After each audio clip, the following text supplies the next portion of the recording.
Thank you so much for joining us today. I'm really excited about a new program that we have here. It's called Pie at the Bakery. Now, there's a reason it's called that. We're going to talk about the reason, but first I want to introduce a couple of guests. We've got Eric Miller from Keystone. Eric, how are you, sir? Yeah, very good today. How are you, John? Very, very good. We also have Matt Walls from Keystone and also with the Jason Foundation. And how are you doing there, sir? I'm doing great. And we're going to have Brian Rand from the bakery joining us here in just a little while as well. And we're going to have several guests over the course of the next hour. But let's talk about this Pie at the Bakery. Eric, where in the world did the name Pie at the Bakery come from? I think in terms of the bakery, and if you're familiar at all, everything is being incubated, it's being baked. It's being born, and so we were looking at an educational program with some of our partners, Keystone's partners in the community, Nomni, South Dakota, and Avera, and some of the others that are on the mental health side, and looking at an educational track. And so partnership, education, we came up with PIE because, quite honestly, that just seemed to fit. Sounds yummy. For what's being cooked up at the bakery. And it stands for Partners in Education, which is perfect. And it's going to be a series that we're going to run on the fourth Thursday of each month here through 2016, and we're going to focus in on what we believe to be very current, pertinent events as we see them from both the chemical dependency as well as the mental health side of things. We're very community-minded, and I think we fit really well in with what the bakery is trying to accomplish. Is they're also, I think, very community-minded, very educationally focused. So we're just excited about the partnership. Now, let's talk briefly about Keystone, because there are a lot of folks that live in this area that they've heard that name before. You guys have been around a little while, and you've helped a lot of people. Well, I believe, Matt, we've treated over 20,000 plus individuals in our inpatient treatment program. Keystone's been around now. We're on our 43rd year in existence. Our main facilities are in Canton, South Dakota. We also have a intensive outpatient and an EAP program, Key Solutions, based here in Sioux Falls. But Keystone is just the preeminent treatment program and service provider in the Midwest, and we have been for many years. Think about that. 20,000 patients that you guys have helped. People, every one of those people, they're more than patients, they're people, and they're people with families. They're people that have a circle of influence. Each and every one of those people out there, you've made their lives better, but also all the people that surround them as well. So that's just an amazing impact to have on a community, or more than just a community, the whole area. Well, and with all the changes that have went on in my short time in this field, which has only spanned 30 years of that, I'm a Keystone alumni, so I am a product of that system. They saved my bacon. Nice. And so it feels really good to be able to come back and kind of lead that charge and bring Keystone, hopefully position us so that we're here another 43 years and beyond. But Keystone has survived all the ups and downs, the business cycles, the changes in the industry, and I think one reason of why Keystone has survived that is because we're brilliant in the basics. Yeah. We never have strayed too far from our roots, and that is that we treat the whole person. I think we believe very strongly in a 12-step spiritual model for treatment. And if I've learned anything in the past 30 years, is what impresses people more than anything in this business is results. Yeah. And I think what Keystone, how we've been able to withstand all the changes in the market and in the actual service delivery is because we have produced results, which are reunited families, long-term recovery. It just goes on and on. So we're just really pleased, and I'm just honored to be a part of the Keystone family again. Well, we're really glad to have you guys here. We're honored to be a part of this Partners in Education. Every month there's going to be kind of a different flavor pie, and the pie we're talking about for Partners in Education this month, the subtitle is Silent Epidemic of Teen Suicide, and we've got Matt Walls with us here, and he's with Keystone, but also with the Jason Foundation. And now that's an area that before we started talking, I had no clue. South Dakota has the highest incidence per capita of any state in the nation of teen suicide. That is crazy to me. It's absolutely crazy. And one of the craziest things about teen suicide in South Dakota is that we seldom talk about it. Yeah. We seldom really look at the data and make connections and ask the question, why? If most folks that I talk to have seen, suicide statistics, but they assume maybe it's all on the reservation, or they make the assumption that it's only a problem for Native American teens, but really it's a problem all over our state. In 2013, suicide was the #1 killer of teens ages 12 to 22. That's in crazy. 2014, the very next year, it dropped from #1 to #2, and it was replaced by a slight bit by what are called accidents. Became the #1 killer for that same age group. However, many of those accidents are also suicide. Yeah. Single car accidents, accidental discharge of a firearm. Some of those things that maybe don't fall, or overdose, accidental overdose, falls into the accident category rather than the suicide category, which many times it is. And this is one of those things that if you know somebody who has gone through this, whether you knew the person themselves or you know the family, it's devastating to the family. I've known many people that sadly are no longer with us, and I've seen what it's done to their families. It's a really tough thing. Part of the Partners in Education program this month, coming up on Thursday, is to help look for the signs. And I was thinking about that over the weekend.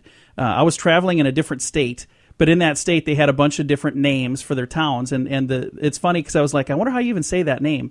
And it got me to thinking, in a different country, I wouldn't even know what those things mean because I don't know what those signs mean. But that's the same thing here. If you don't know what the signs are to look for, you have no clue how to help somebody.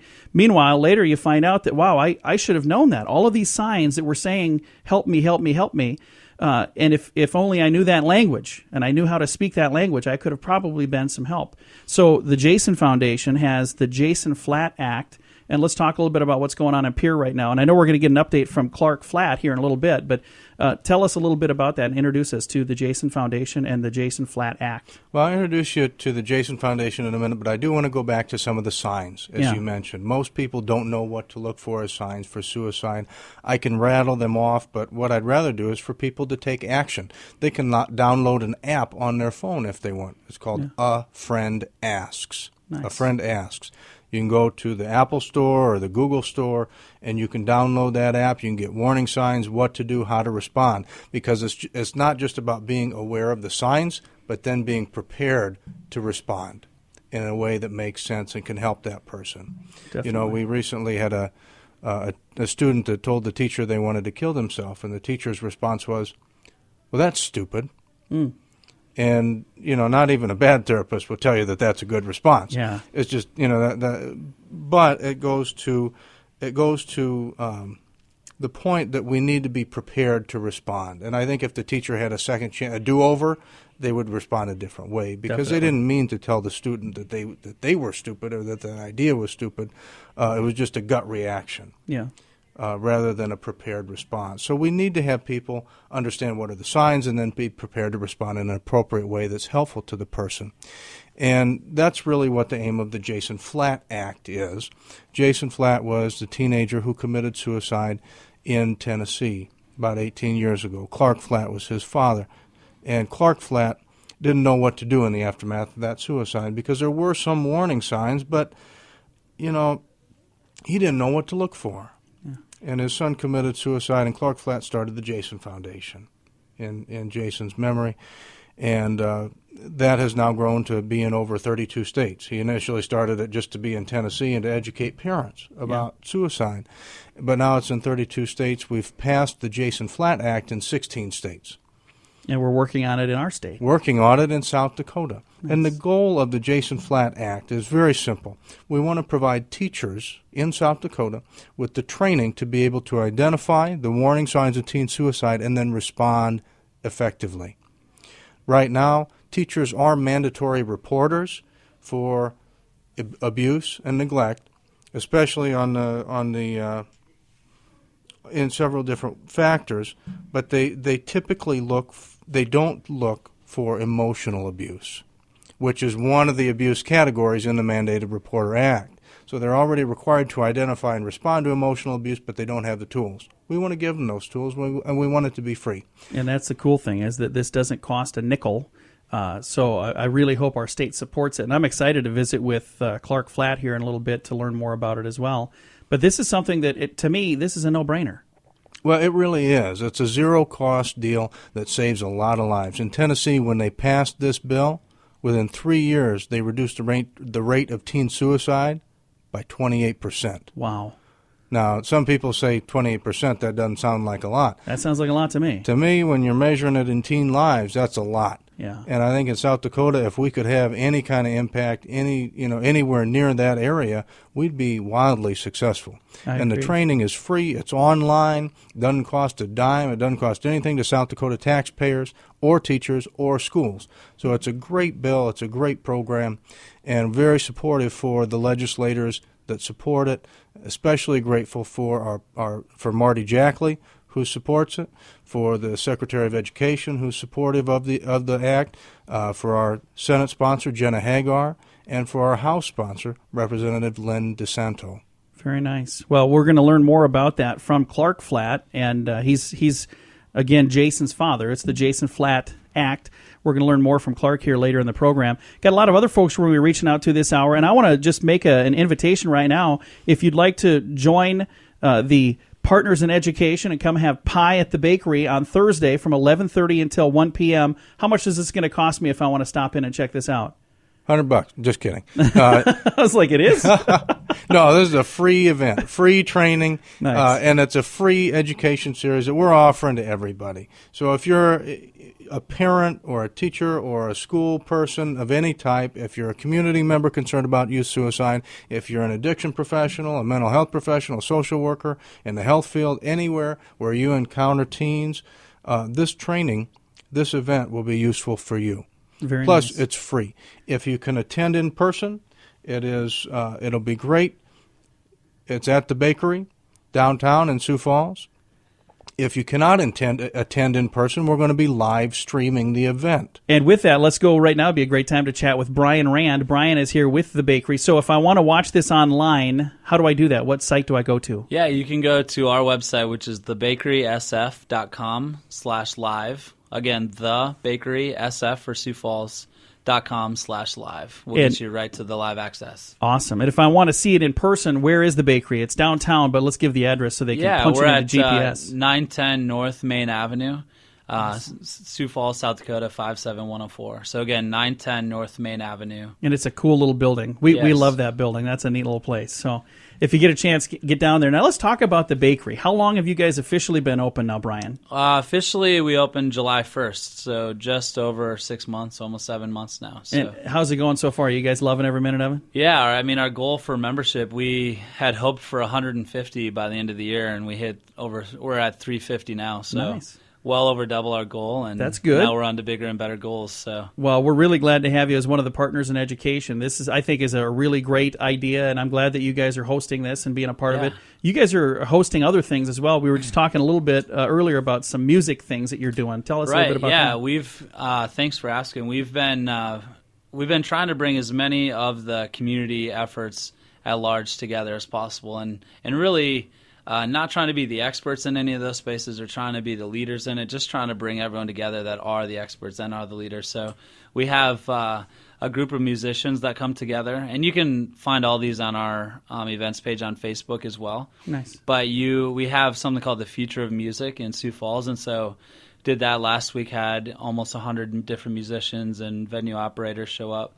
We're also bringing the artists together for a similar thing, and then we're doing a Makers Fair that will be February 13th at the bakery. And so basically that's bringing together anyone who's inventing things, making things, whether that be 3D printing or maybe sculpture or making bags in their basement that they're trying to sell online. So anyone who's actually in the arena of making things, bringing them all together and saying, hey, could Sioux Falls take a maker space? Could there be a space set aside that could be like the bakery where it's a membership-based model, that they show up and they can help each other make things and use each other's tools? That's awesome. Yeah, and so recovery kind of fits and, bringing together, whether it be recovery or suicide prevention or whatever we work with Keystone, we're really, again, just trying to bring a community at large together and say, is there a way if we bring all the thought leaders on these issues in the area together, can we work together to solve a common problem? And make our community a better place. Absolutely, and much happier. So that's what's cooking at the bakery. That's what we got cooking, yeah. Well, we're excited for the first Partners in Education event. It's coming up Thursday. Again, it's Partners in Education, or as we like to call it, Pie at the Bakery. And if you'd like to know more, you can go onto the website. What is the website again to if I want to watch this live on Thursday? Yes, thebakerysf.com/live. And the time is 11:30 to about 1 o'clock. And you can also go and check it out in person at the bakery. And the address, once again, 910 North Main in downtown Sioux Falls. Brian, thank you very much for stopping in. Yeah, and don't forget, we will have pie. All right. There will be pie served via Keystone. See, so there's the reason for coming in person. Yes. Coming up here in a moment, we're going to be reaching out to Clark Flatt, and he is Jason Flatt's father.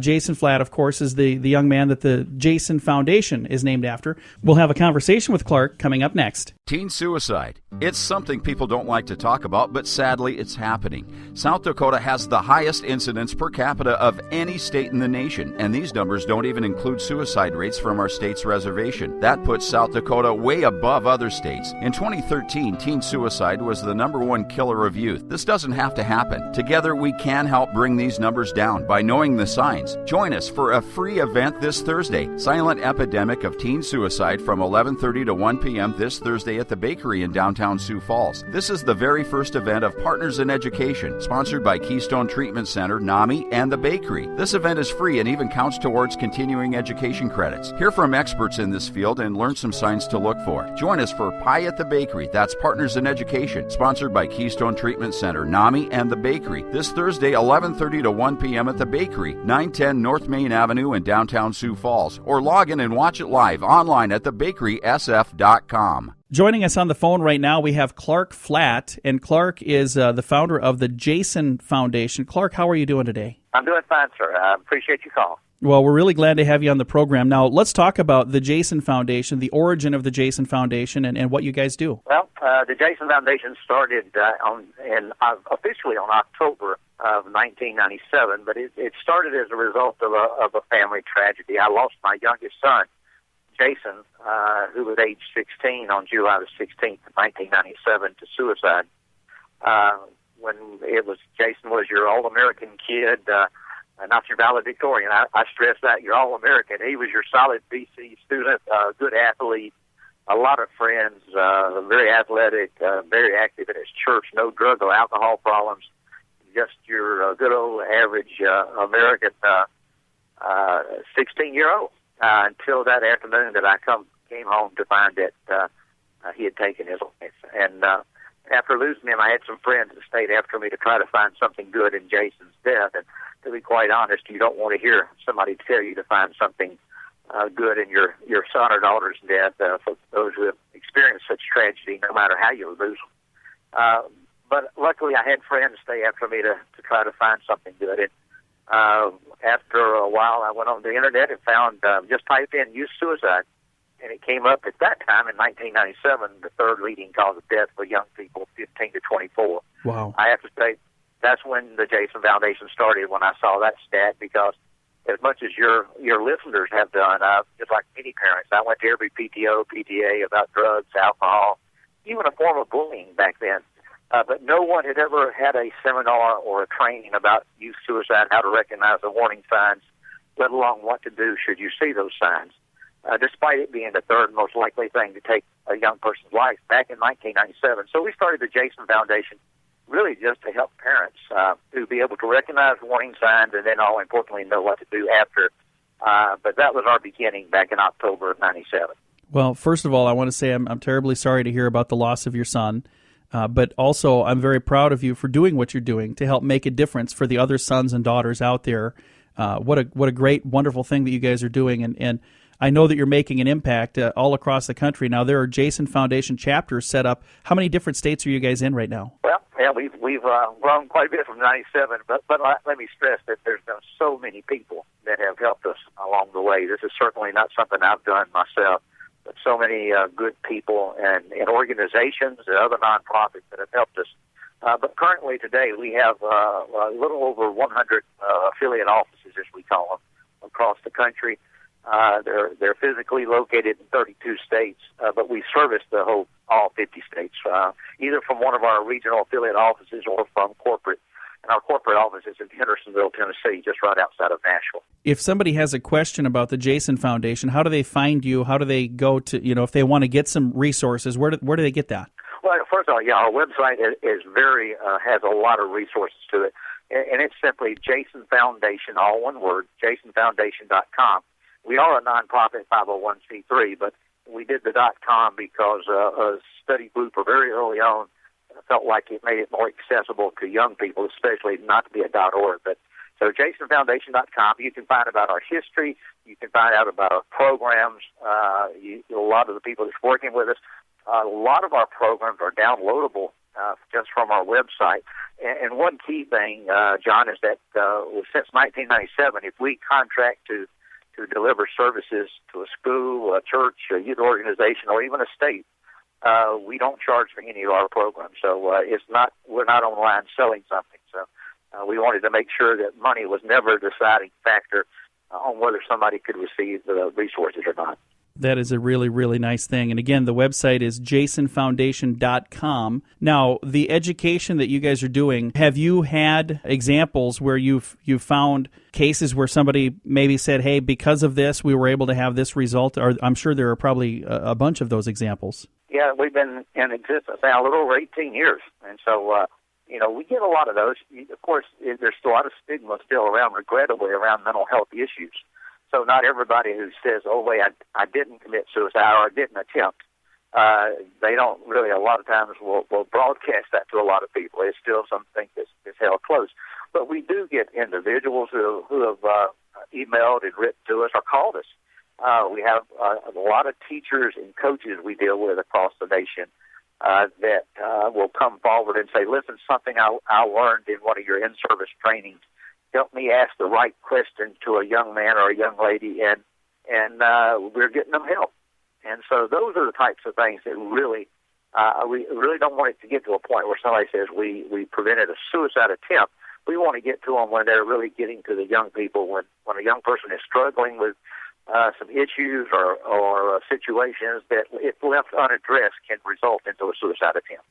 Well, we're excited to have you as a part of our event that's coming up this week, Partners in Education, and Keystone Treatment Center, NAMI, and the Bakery are helping putting this on. It's an event called Silent Epidemic of Teen Suicide from 11:30 until 1 o'clock at the Bakery in Sioux Falls. And there's also ways to follow along online for those of you that can't make it to the event. But thank you very much for being a part of that. I'm excited. That's going to be a forum where we'll have a lot more time than this tiny little bit of time you and I had here. But thank you for doing that. How many of those events do you do, things like that? Do you do quite a bit of those? Yes, sir. We do something almost every week somewhere in the nation. Just in this past month, we've been to Texas, to Arizona, going to Indiana this week. And so we do quite a few around, but that's good. That's what we're all about, providing information and tools and resources. The first thing is what you're doing today, bringing the awareness to the issue. Right now, suicide is, and when we lost Jason, it was the third leading cause of death. Today, regrettably, it's the second leading cause of death for our young people, 10 to 24. So anything we can do to help bring awareness and get people wanting to know more information like you're doing here is always a positive thing. And again, we're visiting right now with Clark Flatt, and he's the founder of the Jason Foundation. And you'll be learning more from him if you get a chance to join us for our Partners in Education event on Thursday. Now, something that I was going to tell you here in South Dakota actually has the highest incidence per capita of any state in the nation. And these numbers don't even include the reservation numbers. There's an issue there as well. That would put South Dakota way above other states. So we definitely need some help here. So thank you very much for being a part of that. And you're kind of working on some legislation issues currently as well, right? Yes, sir. We're hoping to introduce a legislative act called the Jason Flatt Act. It works within the in-service training or professional development of teachers. We've passed it in 16 states already, and we're looking to introduce it there in South Dakota, and very excited about that. The Attorney General, Jackley, who's up there, has been very willingness to bring it. We work with a lot of attorney generals across the nation. He was very interested in trying to help bring this to the state, and so we're looking forward to working with our office there at Keystone Treatment Center and the Front Porch Coalition. Nami up there is fantastic people, so we've already met a couple of times. Flew up there a little while back, and really looking forward to working with the fine folks in South Dakota to introduce this. Well, we're excited to visit with Stephanie from Front Porch Coalition here in just a bit. Going to be talking to her, but I'd like to be able to, if it's okay with you, reach back out and get a little more information to you, from you about the Jason Flatt Act. Would you be available if I give you a call back here in a minute? That sure be glad to. That'd be my honor. And thank you so much for listening today, folks. And if you get a chance, be sure to join us at Partners in Education. It's coming up this Thursday from 11:30 until 1 at the Bakery in downtown Sioux Falls. Keystone Treatment Center would like to help you kick your addiction. Whether you struggle with drugs, alcohol, or some other addiction, Keystone may be able to help you find freedom. Call our toll-free number to learn more at 1-844-204-1055. Thousands of success stories from clients all over the country. Be the next success story. Get the help you need from Keystone Treatment Center. Chances are your addiction will not go away on its own. Get the pain to stop and let freedom begin. It starts with a call, 1-844-204-1055. Joining us right now from the Rapid City area, we have Stephanie Schweitzer-Dixon, and she is with the Front Porch Coalition. Stephanie, thank you so much for joining us today. Thank you. Now, let's talk a little bit about the Front Porch Coalition. For folks that maybe have not heard of that, the Front Porch Coalition, how long have you guys been around? Going on 14 years now. Very nice. Now, what is your mission at the Front Porch Coalition? We provide education, prevention, awareness services in the community and also post-vention services, which is after a crisis, and specifically after there has been a very tragic death due to suicide. We have what is called a loss team that works with law enforcement to respond after someone has died by suicide. We help the family members, friends, neighbors, colleagues, those individuals going through that crisis to cope with the very difficult and traumatic time of dealing with losing a loved one to suicide. And we just provide them that hope of, because we're all survivors ourselves of losing someone to suicide, that hope of knowing that we can get through this, we can survive, and also connecting them to resources in the community.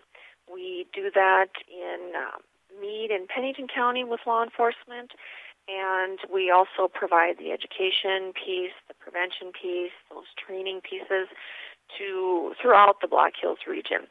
Recently and it's been going on for, unfortunately, quite a few years now, suicide becoming so prevalent and affecting so many people that we have been receiving requests for education and trainings throughout more organizations and counties in western South Dakota, so our scope has been expanding beyond the Black Hills. Now, on Thursday at the Partners in Education event at the Bakery, you're going to be there, and you're going to be there kind of technologically through the internet, but what is it that you'll be speaking about on Thursday at the Partners in Education event? More focused, obviously, on youth. That is kind of how this one is being tailored.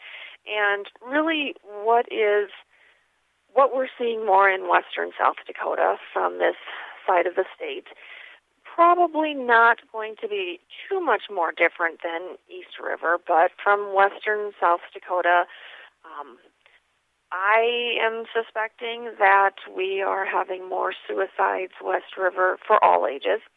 And what we're seeing, I hate to use the word trending, but what we're seeing more commonly in young people, we're actually also seeing the young adults in their early 20s, more of those individuals dying by suicide, and kind of trying to find out why, we do when we work with law enforcement, when we work with those family members, start to hear some of the common factors leading up to what was going on in their life.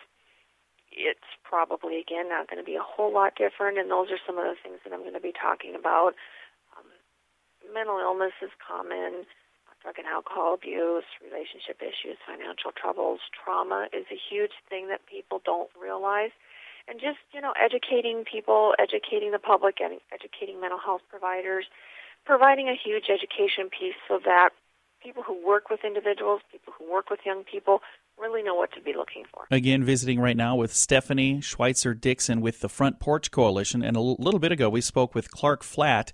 And now you guys are also a supporter of the Jason Flatt Act. Tell me a little bit about how you got involved in that. Actually, when I got the invitation from the foundation's key spokesperson here in South Dakota, Matt Walls, I called him up, and being the advocate for the western side of the state, when they were hosting their event in Sioux Falls, I said to Matt, how would you like to host an event in western South Dakota? And he said, sure. And so we've been the organization working with Matt and Keystone Treatment Center and the Jason Foundation. We've been the one working with them here on western South Dakota, so we got involved that way, and we've been working quite intensely with them in educating our legislators, educating the public on, again, not only the epidemic of youth and young adult suicide prevalence, and also just making sure that hopefully this bill goes through, because not only are teachers but other individuals who work with youth kind of the first line of defense for young people that are displaying thoughts of suicide, but parents too. And when teachers see that, then they are going to relay that on to parents, and it's going to be, I hope, I have a feeling, I'm fairly certain, hugely helpful in reducing the rate of not only youth suicide but the young adults as well, because the earlier we know, the better and more helpful it is at getting people help. And we have such a commonality of untreated mental illness, and when it's not treated, it can be deadly. Again, Stephanie Schweitzer-Dixon is our guest right now. Stephanie, thank you so much for taking some time to visit with us, not only today, but also for taking time on Thursday to be a part of this first ever Partners in Education to help get the word out there. To me, I think by educating people and informing people and giving people the tools to know what signs to look for, I think that's going to be the key to helping people realize that, hey, you know what, I can help. I can actually make a difference. So thank you very much for doing your part. And thank you for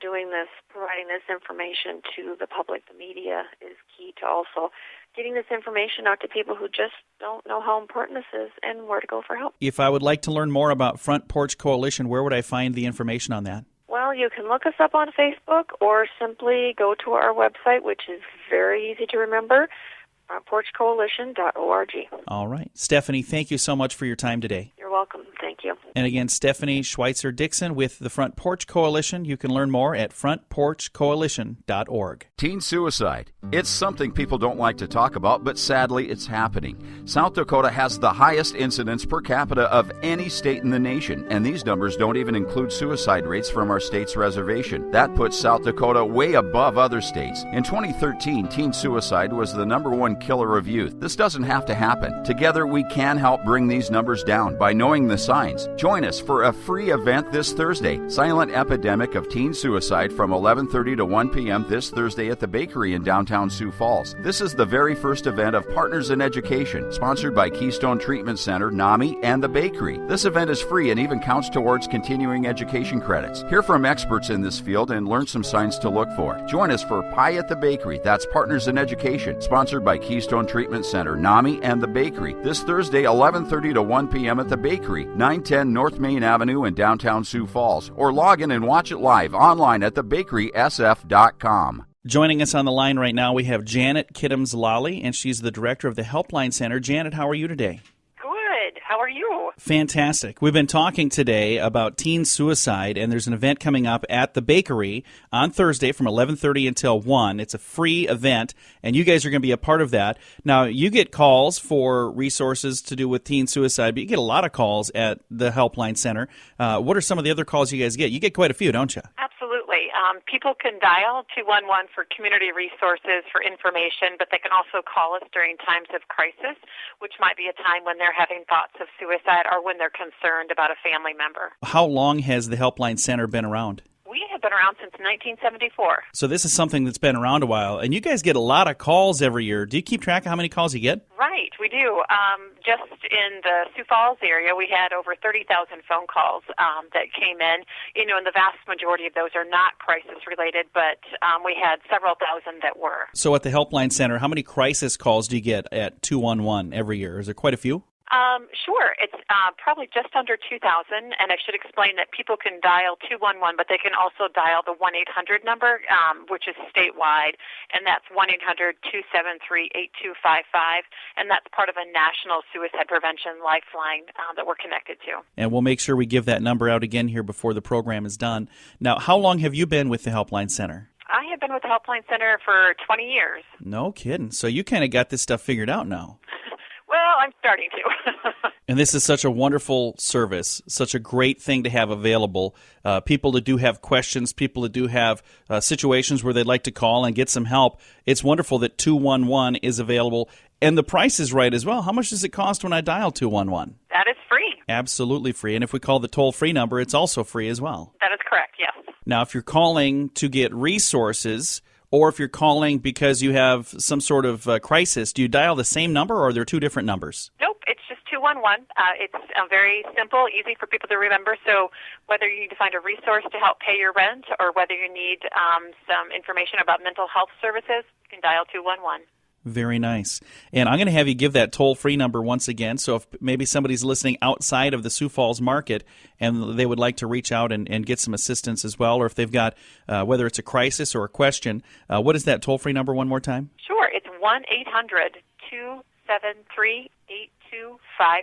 Thank you so much. And I've jotted that down here as well. Now, on Thursday at the Partners in Education event, we're going to have a representative from the Helpline Center. What will that representative be speaking about on Thursday? Sure. We're going to be talking about all the different ways that we help with youth suicide prevention, which is, of course, the crisis line, but we also offer a crisis texting program, and we do suicide prevention trainings, and we go into the schools and help support the teachers and the counselors. Well, we're really excited to have you as a part of this very first Partners in Education event, and I know you'll probably be a part of others in the future because you wear so many hats at the Helpline Center, many different areas that we're going to be talking about over the course of the next year. I'm sure you guys will be a part of that as well. So, again, thank you for all that you do at the Helpline Center, Janet. Oh, you're very welcome. Happy to help. Our guest has been Janet Kidhams-Lally, the director of the Helpline Center. If you'd like to call the Helpline Center, the number in the Sioux Falls area is very simple, 211. If you'd like to call from outside the Sioux Falls area, it's a toll-free number, 800-273-8255. Keystone Treatment Center would like to help you kick your addiction. Whether you struggle with drugs, alcohol, or some other addiction, Keystone may be able to help you find freedom. Call our toll-free number to learn more at 1-844-204-1055. Thousands of success stories from clients all over the country. Be the next success story. Get the help you need from Keystone Treatment Center. Chances are your addiction will not go away on its own. Get the pain to stop and let freedom begin. It starts with a call, 1-844-204-1055. Once again, joining us on the telephone, we have Clark Flatt with the Jason Foundation. Clark, thanks for joining us again. I'm glad to be joining you and sharing some more. Now, we're going to talk specifically about the legislation in the state of South Dakota right now. This is something that you've got the Jason Flatt Act, is that correct? Yes, specifically the Jason Flatt Act of South Dakota, right. And you have this same concept in multiple other states, is that correct? Yes, it started in 2007 in Tennessee. Of course, that's our home state. We passed the Jason Flatt Act. And since that time, we passed it in 15 additional states. So right now, 16 total, or a little more than 30% of all the states have passed the Jason Flatt Act. And we're excited to be working with 4 states right now. And, of course, one of those is South Dakota. We're very excited about the people who have come forward for their support and very excited about helping us introduce this. Now, let's explain the Jason Flatt Act. What is that exactly, and what does that mean? I was told that there's really no expense to our state, which is kind of a nice thing. Usually when people are coming to introduce some sort of legislation, it comes with a price tag. But this one, there's not a price tag, which is awesome. So let's talk about that. Well, there's a price tag that's just being assumed by us on as far as the fail-safe system. What we've done is we have made it so that right now with the situations most states are in economically, if there was any cost, even though states would love to do things to help the youth and families, it would be hard to pass something. So since 2007, we have passed it in every state except one, and that was California. They required a fiscal note. It was a small one, but they had to attach it because of their legislative issues there. But we've passed it without a fiscal note.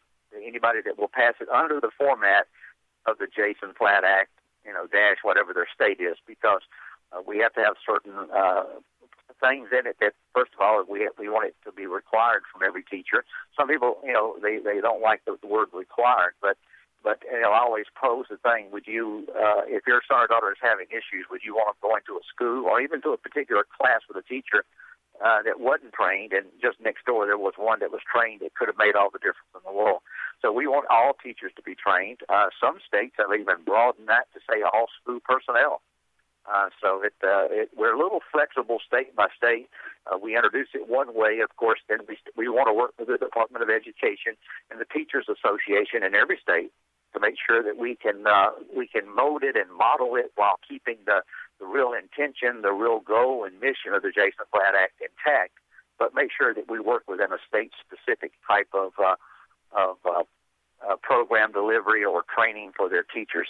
And what we say, if we do it that way, then we can introduce it so that we will back it up, so that the training can be done, or assured can be done anywhere in the state without any cost to a teacher, to the school district, or to the state, as far as beyond their normal record keeping. The actual training would not be at a cost. Now, is there something that the average person listening can do? If there's, or even somebody like us with the power of having a radio signal, is there something that we can do to help make sure, or do what we can to ensure that this gets passed? Is it an education thing, or what can we do to help, I guess is what I'm trying to ask. One big thing, and we've had this luckily swell up in every state that we passed it in, is that the people listening to just jot down the Jason Platt Act and send a note to your representative or to your senator. Tell them it's going to be introduced or being introduced, and that you hope that they will support it. And like I say, it's no fiscal note, so we're not selling anything to the state. There's no cost beyond their normal record keeping that they're doing already. But it's awfully important when the legislators hear, and that's why it's so important, us working through our office there at the Keystone Treatment Center. It's important that local folks are contacting their local representatives and senators. Regrettably, I live in Tennessee. I don't carry a lot of weight because I don't vote in South Dakota. So, but they want to hear, and rightfully so. You want to hear the people that you represent. When people will say, "Listen, youth suicide particularly, is such an issue here in South Dakota. We need and we believe that training our teachers." And I think it's important when we say train the teachers, we're not training them to be counselors in no way, form, or fashion. And it says very, bluntly on our trainings at least, this is not to make you a counselor. It's to equip you with the tools and information and resources to help better identify and respond to possibly an at-risk student. So when your listeners send to their representatives and senators saying, this is an issue, not only is it a leading cause of death in our nation and in South Dakota, but it's also a leading cause of preventable death. And prevention begins with education.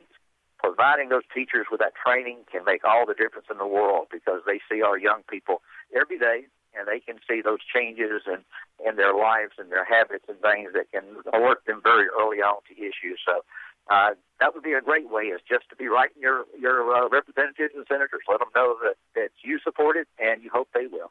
And this is not something that we're going to see on a ballot that we, the people, vote for. This is something that they'll be voting for on the floor of the Senate and the floor of the House. Is that correct?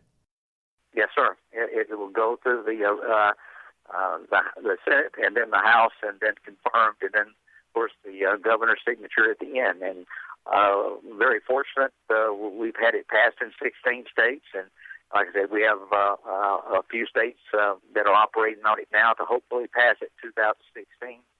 And surely hope that we've met so many fine organizations and people up there that I really hope that if we can educate and let people know what this does and what it doesn't do, like it doesn't make you teachers, counselors, then it's a good chance then that we have to pass this. And the thing is, if you pass it, there'll be kids alive a year or 2 years from now that wouldn't be alive without it. So that's the best return on it is the lives that'll be saved. Well, we will do the very best we can to get the word out. And again, folks, if you have a chance, whether you have an opportunity to call or email or send an old-fashioned postcard to your legislator, or if you know a legislator, if you see them somewhere, be sure to just say, hey, get behind the Jason Flatt Act. The Jason Flatt Act. This would be a good thing, and it doesn't cost their state anything, so it's not like they have to find the budget for it. So I can't imagine why they wouldn't want this, but I really hope that this is something that gets passed. Yes, sir. And thank you for letting us use your show as a venue to let the good folks around you know that there's a lot of good organizations in South Dakota. We're proud to be there through the Keystone Treatment Center, one of our office there to work with the good people, and hopefully we can save some lives together. That sounds great. Thank you again, Clark. You have a wonderful day. Appreciate it, sir. Thank you. And again, Clark Flatt right there. Again, it's the Jason Foundation, and the website is jasonfoundation.com. Teen suicide. It's something people don't like to talk about, but sadly it's happening. South Dakota has the highest incidence per capita of any state in the nation, and these numbers don't even include suicide rates from our state's reservation. That puts South Dakota way above other states. In 2013, teen suicide was the #1 killer of youth. This doesn't have to happen. Together we can help bring these numbers down by knowing the signs. Join us for a free event this Thursday, Silent Epidemic of Teen Suicide, from 11:30 to 1 p.m. this Thursday at the Bakery in downtown Sioux Falls. This is the very first event of Partners in Education, sponsored by Keystone Treatment Center, NAMI, and the Bakery. This event is free and even counts towards continuing education credits. Hear from experts in this field and learn some signs to look for. Join us for Pie at the Bakery. That's Partners in Education, sponsored by Keystone Treatment Center, NAMI, and the Bakery. This Thursday, 11:30 to 1 p.m. at the Bakery, 910 North Main Avenue in downtown Sioux Falls. Or log in and watch it live online at thebakerysf.com. And we've got Matt Walls back with us right now. We're going to get a little bit of an update on what's going on up here with the Jason Flatt Act from the Jason Foundation. So you guys have had a pretty good response from the people you've talked to so far, haven't you? We have. We've got about 30 legislators who have signed on to the bill already as co-sponsors. This is great. It gives us a good foundation to start, especially as we try to move the bill through the House and Senate committees and onto the floors for discussion. We've got a lot of great supporters, and what we need now is for people to call or email their legislators to let them know that the Jason Flatt Act to prevent teen suicide is important to them. It's a great bill. Free training for teachers to prevent teen suicide. Give them the tools, and right now it's so important that we do everything we can. If we do this and we pass it, we can say we've done all that we can. Yeah, exactly. And this is something that it's going to take a minute of your life to pick up the phone and call a legislator, or to send an email to a legislator and just say, hey, please support this, the Jason Flatt Act to prevent teen suicide. But that minute that it takes, or 2 minutes that it takes for you, could literally save lives. In Tennessee, you were saying it dropped the percentage by what? Within 3 years, they dropped the rate of teen suicide by 28%. That's huge. After they passed the Jason Flatt Act. I want that here. I absolutely want that here, and you should as well. So if there's an opportunity to help, it's right now. Reach out to your legislators and say, hey, this is something that I think you should support. It's the Jason Flatt Act to prevent teen suicide. And since I've got you here from Keystone and from the Jason Foundation, let's also let people know if they have issues that they would like help with from Keystone. What are some of the other things that you guys provide in addition to the teen suicide? There are other areas you cover as well. Well, at Keystone Treatment Center, we do inpatient treatment and outpatient treatment. We cover adolescents and adults, men and women, for drugs, alcohol, gambling issues. We also delve into the mental health component, so people with mental health as their secondary, not as their primary issue. We can help with that. We can help with a lot of different things that are going on. We also have an employee assistance program who can help folks who are employed and their employers contract with us through EAP. And I'm going to give you a toll-free number to call if you'd like to get more information. It's 844-204-1055. Again, 844-204-1055. 1055. Thank you so much for listening to Partners in Education.